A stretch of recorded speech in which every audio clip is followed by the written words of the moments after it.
ready to go? All right. Good morning. My name is Jane Garcia, and I'm the Chief Executive Officer of La Clínica de la Raza. And we are so excited this morning to be able to welcome the governor to our humble abode. So here today, we are not only doing vaccinations, but we're also doing testing. And we've been doing testing since, I think, November of, 2019. So we've been doing it for a while. And we're so grateful to the governor for coming out to visit us and to see in the field exactly what's going on. I want the governor to know that we are so appreciative of your leadership position. And I think your initial shelter in place saved a lot of lives. And I know how controversial that was, but history will show that you saved many, many lives. And more recently, we are very, very grateful for the mandate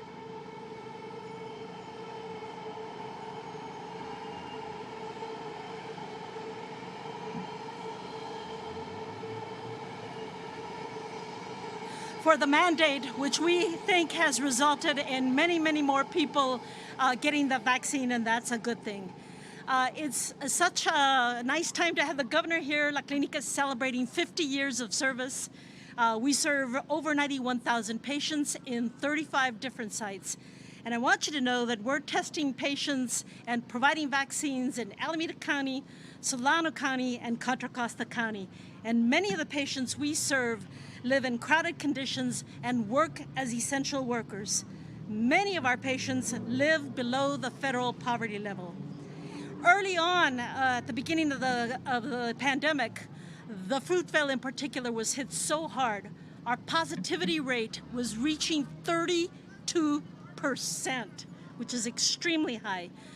We're down to 13%, and it's still too high. So we continue to work on that issue, but we're very proud to have been one of the first organizations in the Fruitvale to offer free testing and vaccinations to anyone in the community, regardless of insurance or their ability to pay. Last year, during our collaborative mass test response campaign with UNICEF and the Unity Council, we were able to confirm that Latinos in the East Bay, especially the Mayan Hmong population, had been disproportionately infected by COVID-19. So we jumped on it, we hired translators, and we really had an impact on that. Lots of people helped us out, and I'm particularly grateful to Alameda County and Supervisor Chan, who gave us contracts, and deputies are able to do tracing in addition to testing and vaccinations, and that's been really, really critical. I want to thank the governor for enabling, for your leadership and to help California weather this and avert some of the worst possibilities. And again, I think history will prove that your decisiveness, the leadership that you showed, even when it wasn't popular, will go down in record to have saved many, many lives. So we're very happy that you're here. And we just want to encourage everybody out there to get the shot. We have doctors and nurses here. If you have questions, they can answer it. And I got to tell you that the shot is way better than experiencing COVID. So we're here to serve. If you have questions, we're here to respond to that. I just want to thank our team. We have lots of volunteers here who are getting the job done. Bart, who provided both the parking lot as well as security, and a lot of folks who have been here to help us. Buen día, los saludamos. Muchas gracias que vinieron. Este es el aniversario de la clínica de 50 años. Aquí en este espacio estamos dando exámenes, las vacunas y muchos otros servicios. Nomás queríamos decirle que si tiene preguntas, si no está cómodo, aquí tenemos el personaje para responder a las preguntas que ustedes tengan. Pero aquí estamos para servir y esperamos que vamos a tener éxito finalmente. Le damos mil gracias al gobernador porque las decisiones que él hizo salvaron vidas. Y la historia que venga después de esto va a demostrar que las decisiones que él hizo eran buenas y que salvaron muchas vidas. So with that, thank you again, and it is my great pleasure and honor to introduce our great Mayor Girl Power, Mayor Libby Schaaf. We adore her, we love her tremendous leadership.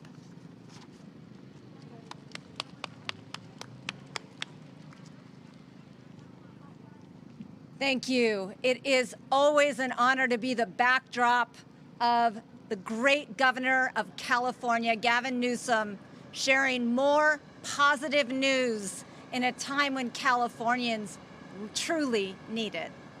And that is the success of these vaccination efforts and what is to come to ensure that we reduce suffering and death from this deadly virus, COVID-19.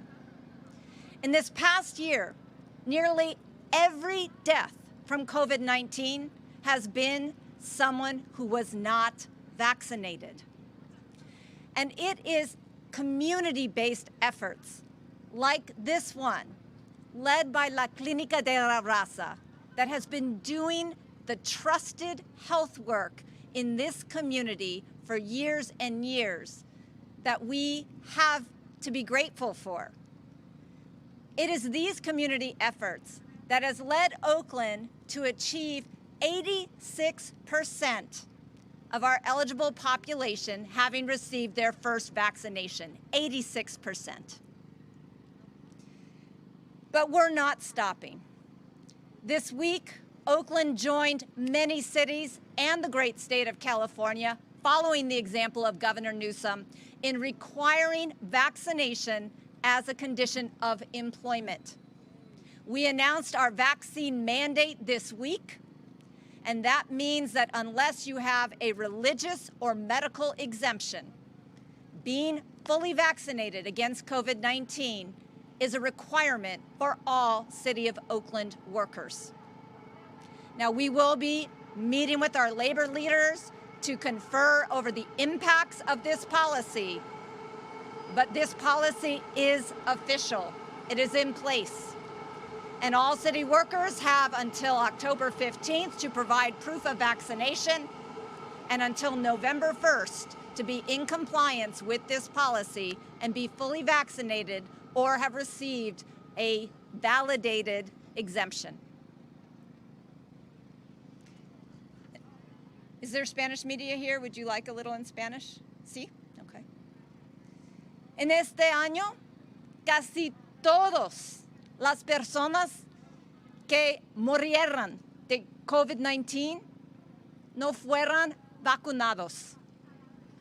Gracias a la Clínica de la Raza y esta comunidad en el centro de la Fruitvale, en el centro de la comunidad latino, que están trabajando tan duro cada día para la salud de esta comunidad. Es tan importante que todos reciban esta vacuna.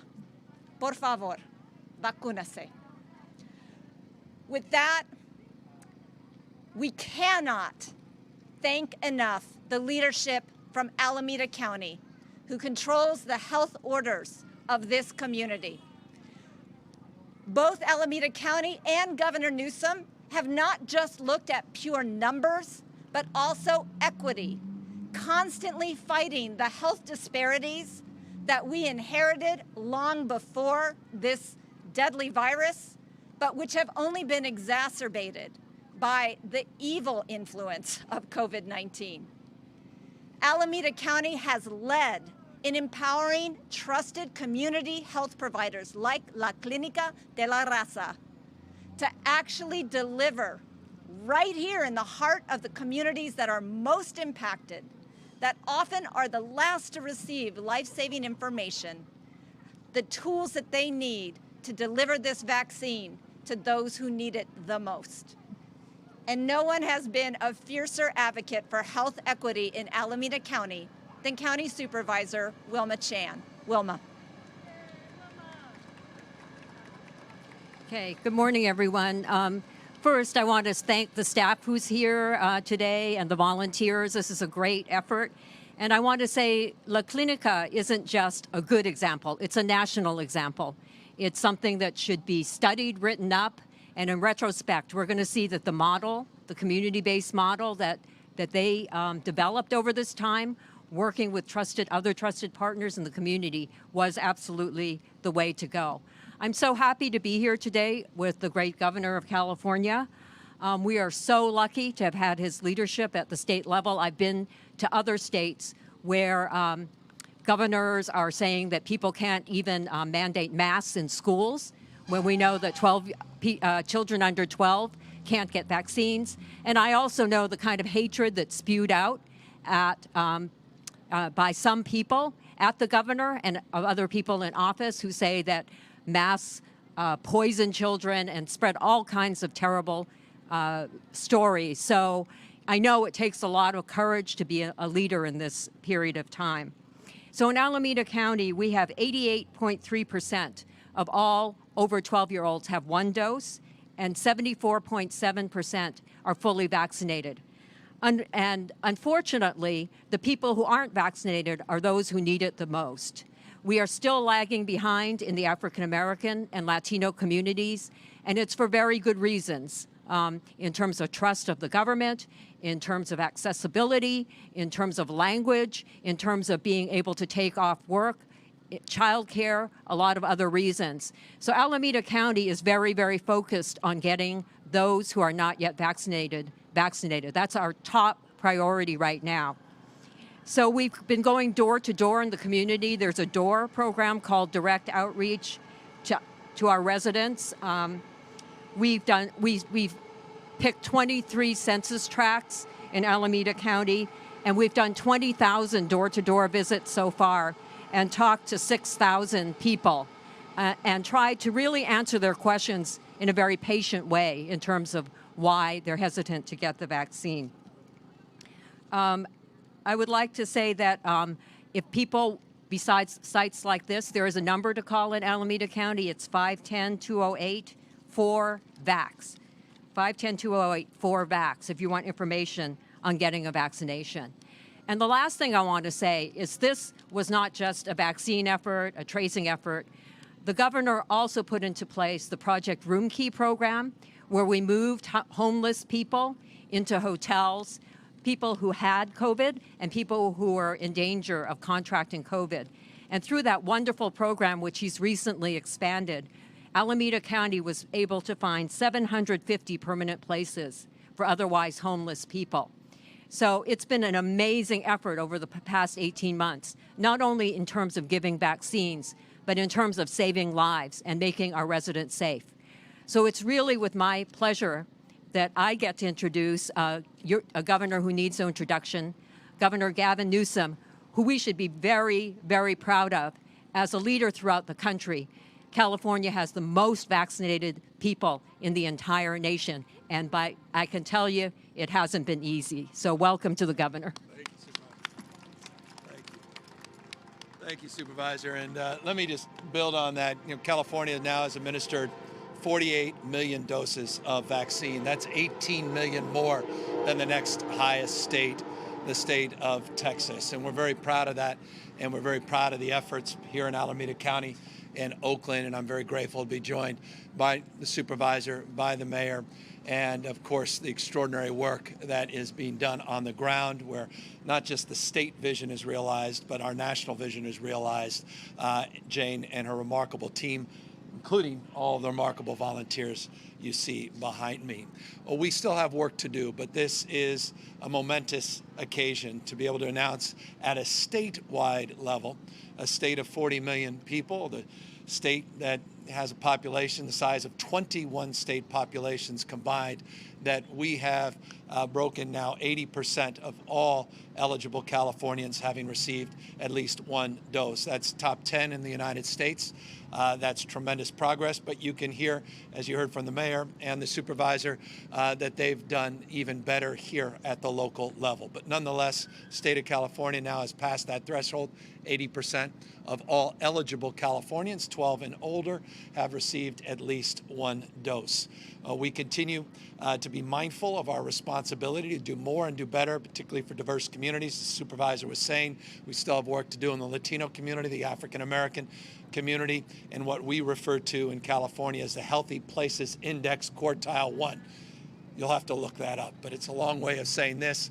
We have broken out in very detailed terms census tracts in this state and really focused in our efforts at communities that have been underrepresented and underserved in terms of our vaccine efforts to make sure we're accountable and to make sure we're targeting our outreach efforts and vaccination efforts in those communities. I should note, as BART passes, that we're also passing a number of other important milestones. The state of California now over the last 2 weeks has seen an average over 600,000 doses of vaccine administered. For 5 straight weeks, over 500,000. Put that in perspective, as of this week, we're 44% higher in our vaccine doses being administered than we were the week after the 4th of July holiday weekend. So we're seeing progress. We're seeing incremental increase in total number of vaccine doses. But again, 80% is not where we need to go. We still need to reach out to those that are on the fence, including many of the folks you see behind me here today that are in this fenced area in a secure and safe environment, getting a life-saving vaccine. It is not too late. I want to encourage everybody that hasn't been vaccinated to avail themselves to these life-saving vaccines that are not only effective, but are truly the answer to how we get this pandemic once and for all behind us. As the mayor said, this is still primarily, overwhelmingly, a pandemic of the unvaccinated. We have work to do to deal with the misinformation and the intentional disinformation that still remains out there. The state is not being passive in that effort. Our Vaccinate for All, our Vaccinate all 58 counties, we actually have a team of people working day in and day out and battling against that misinformation and notably that disinformation, particularly on social media. We continue, again, our efforts to work with community-based organizations, to work with clinics like this, 480 partners in all in the state of California, $127.7 million commitment to do more door knocking, as Jane was saying, and the supervisor and the mayor were alluding to do more culturally competent outreach, to meet people quite literally where they are. Pop-up sites like this, mobile sites all throughout the state of California, barbershops, church-based partnerships, all across the spectrum, doing more to try to do better, including in our rural parts and remote parts of the state where we still have a substantial amount of population that need to get these life-saving vaccines. I'm encouraged. People are back in school. Our kids are back in school, including at least half of my kids back in school this morning where I got to drop them off. It was wonderful to see our kids wearing masks. It was wonderful to see the efforts supported by all the parents, at least I came across, and by all of the staff. We're very proud, in closing, that the state of California asserted itself as the first state in this country to require all state employees to have state verification and or testing requirements, the first state in the country to require all healthcare workers to have a mandate for vaccinations. We are proud of the fact we were the first state in this country to require all school employees, not just teachers, but all the paraprofessionals, bus drivers, custodial staff, to be vaccinated and or be tested, and the first state to update our guidelines as it relates to large-scale outdoor events with some additional requirements. We'll remain vigilant, but also sober to the challenges and realities of the 1,050 school districts up and down the state of California, different rules and regulations, but enforcement that we believe will be enacted at the local level, and a strike team to encourage and support with technical assistance our efforts to not only identify before children come into school whether or not they are positive, but to provide supports if indeed they need to be isolated or quarantined so we can continue to keep our schools open. I'll end by reminding you of a couple of important points. We have a 4.6% positivity rate in the state of California. That's the 7th lowest positivity rate in America. That's because we're leading with science. We're open to argument, interested in evidence. We are not being ideological about this pandemic in any way, shape, or form. That 4.6%, let me put that in perspective. Florida today is at 18.7%. Texas at 16%. We have a case rate in California that's a fifth of the state of Texas. I want to remind people, or rather the state of Florida, I want to remind people that we have the power of choice in California to walk down a path where we are ideological and political about our approach to keep people healthy or safe, or continuing down the path that we're on here in the state of California that is proving itself. We're seeing a plateauing in hospitalizations. We're seeing a modest increase now, not a large increase in ICUs. And we have seen that positivity rate drop from 7.1% just a few weeks ago, now down to 4.6%. It's a long-winded way of saying this. Thank you. Thank you, 40 million Californians. Thank you to the people of the state of California for being mindful that this pandemic is not behind us, that as we battle this Delta variant and this mutation, which now represents 98% of the genomic tests that we are conducting, that we still have work to do. And so I want to encourage everybody in that spirit, but with gratitude in my heart, gratitude to all of you that have done the right thing, got that first dose. I want to remind you to get that second dose, which is critical.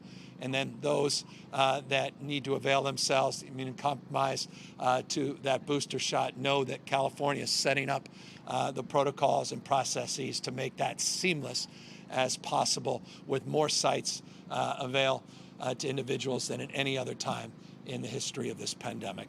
I'll end just with two final words. We're continuing to battle 2 large-scale wildfires in the state. We have 15 large active wildfires, 2 notable fires. The Dixie Fire, which is 807,000 acres burned in Northern California, about 46% now contained. Progress being made on the second largest active fire in California's history, the Dixie. But the fire that's generating most consternation right now, a lot of stress, understandably so, and is now precipitated in evacuations, mandatory evacuations in the South Lake Tahoe area, is the Calder Fire. I've been up a number of occasions, be back there tomorrow.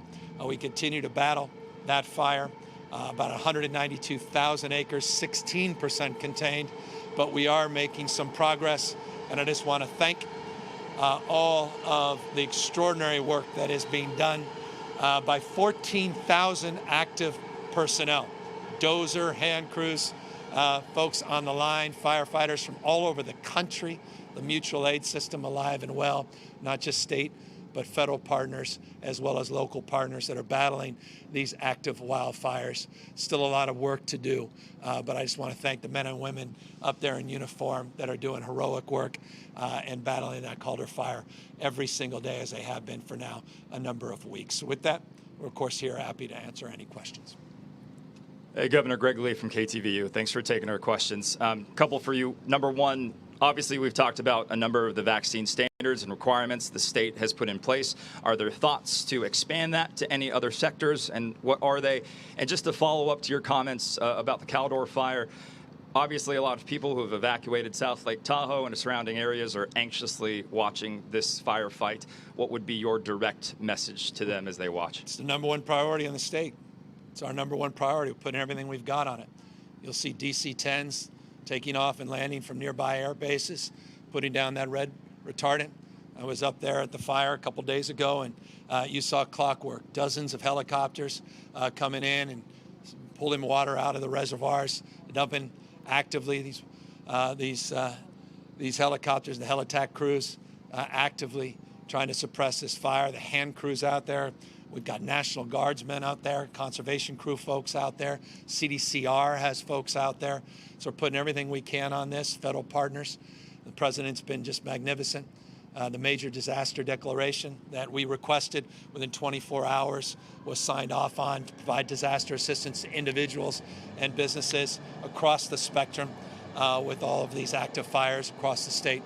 So all I can say is We're doing everything in our power to have your back. That said, I was up there at Grizzly Flats, another community wiped off the map. It's just a reminder that traditions, histories, memories, it's not just about greenhouse gas emissions, it's about a pollution blanket that we put into the atmosphere over the course of the last century in this country. And we've got to recognize that we are experiencing extreme weather conditions that are precipitating these fires and creating fire conditions the likes of which we've never seen in our lifetimes. And so we'll deal situationally as we do here in California to suppress these wildfires, but we have to deal with the sustainable responsibility to continue to lead on climate change.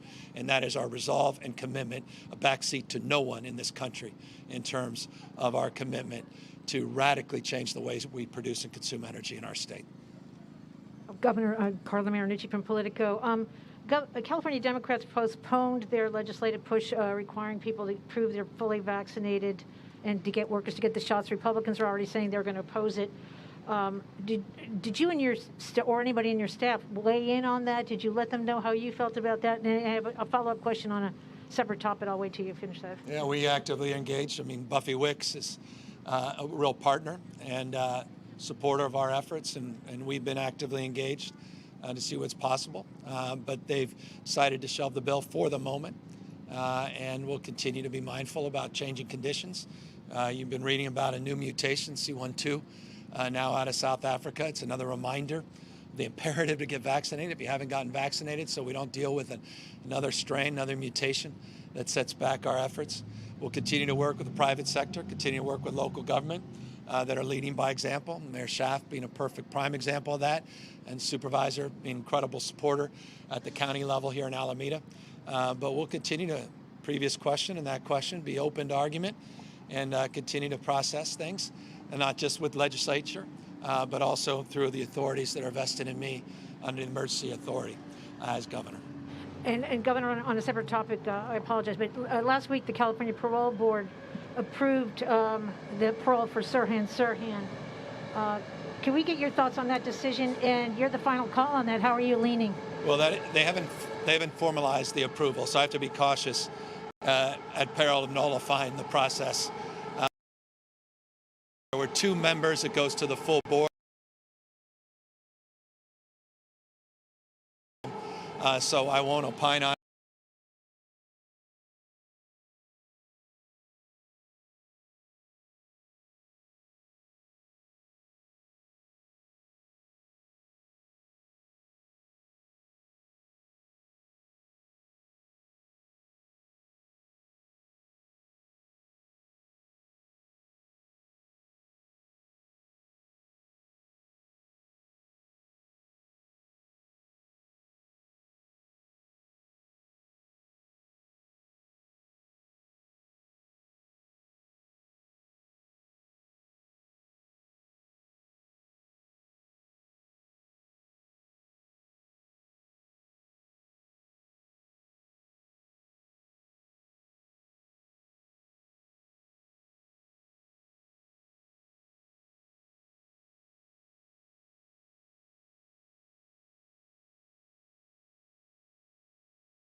$200 times, that we'll consider all options as things take shape. Now, some folks run with Newsom's considering this or that, and I caution you not to do that.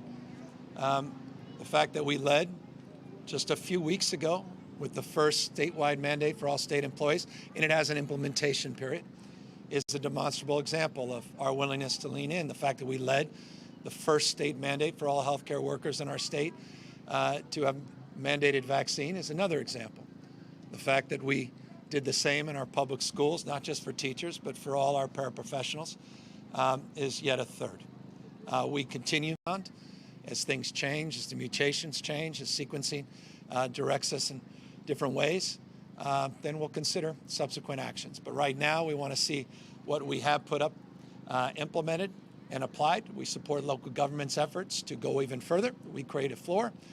And we continue through technical supports to encourage local districts as well as local cities and counties to consider additional actions. And we're very proud of the work that's being done at that local level. Morning, Governor. Matt Bigler, KCBS. Do you want to comment about the 2 bills that are headed to your desk about housing? I believe it's described as light density housing. Can you tell us how you feel about that? Well, there are about 1,000 bills that are pending coming down to my desk. I remember Governor Brown always often punting on those questions. I always got frustrated.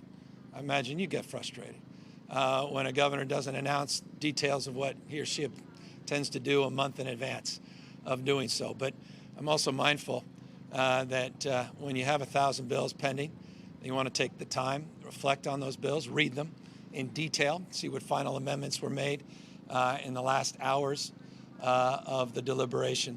But I'm very aware of those 2 referencing.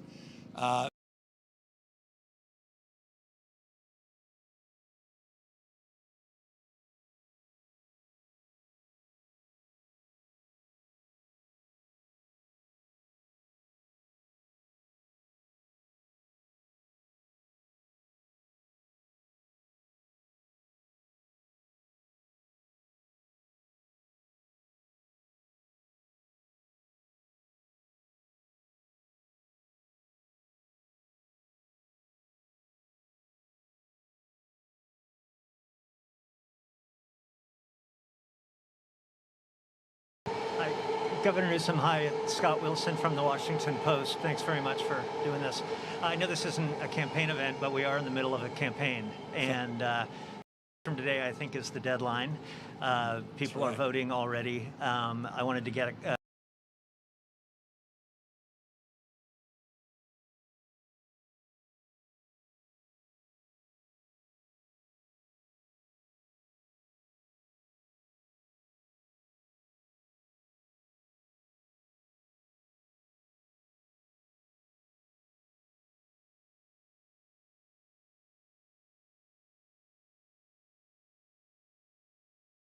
to vote. Well, I've been in every part of this state actively for the last 6, 7 months,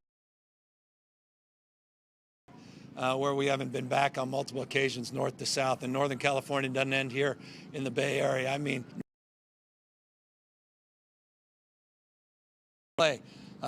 down at the border, Imperial, Riverside, San Diego counties. So we continue to be active. I continue to be very engaged in focusing on our fire suppression efforts, preparation efforts, our efforts here to increase vaccinations. I don't think it's any surprise that we have among the lowest positivity rates in America, as we have among the highest vaccination rates in America. And I think that's a demonstrative program. We want more work to do in that space. Yes, you are right. The next 2 weeks, there is an election, but the election, as you suggest, is today. The election's today, tomorrow, throughout this week. The last day of the election is September 14th. I want to encourage everybody that's watching, take advantage of the fact it's an all mail-in ballot. That ballot is landing on your desk. Simple request, vote no, and go to the mailbox. Simple, no vote, don't even turn the page, consider the other 46 questions that are being asked. Simple, no vote, turn that ballot in, and I'm very encouraged to your question about some of the early voting. People are very active, very participatory in this election, and we're seeing that gap in terms of knowledge of what is at stake close very, very rapidly, and I'm very encouraged by that. We have a GOT effort that's simply without precedent in California history. We have tens of thousands of active volunteers.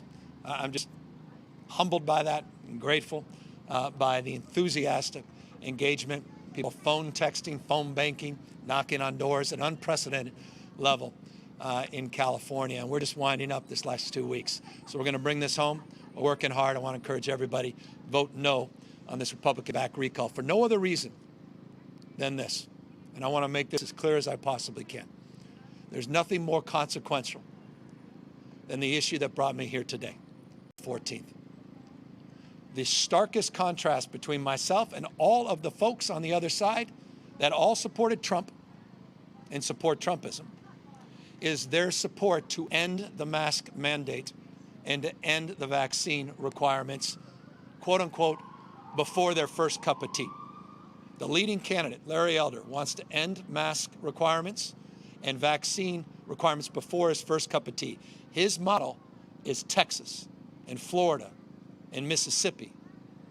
And I hope people pause and just consider the life and death consequences of that decision. We have among the lowest positivity rates in America. They have the highest positivity rates in America. We have one of the lowest case rates in America. They have among the highest case rates in America. Their hospitalizations are off the charts.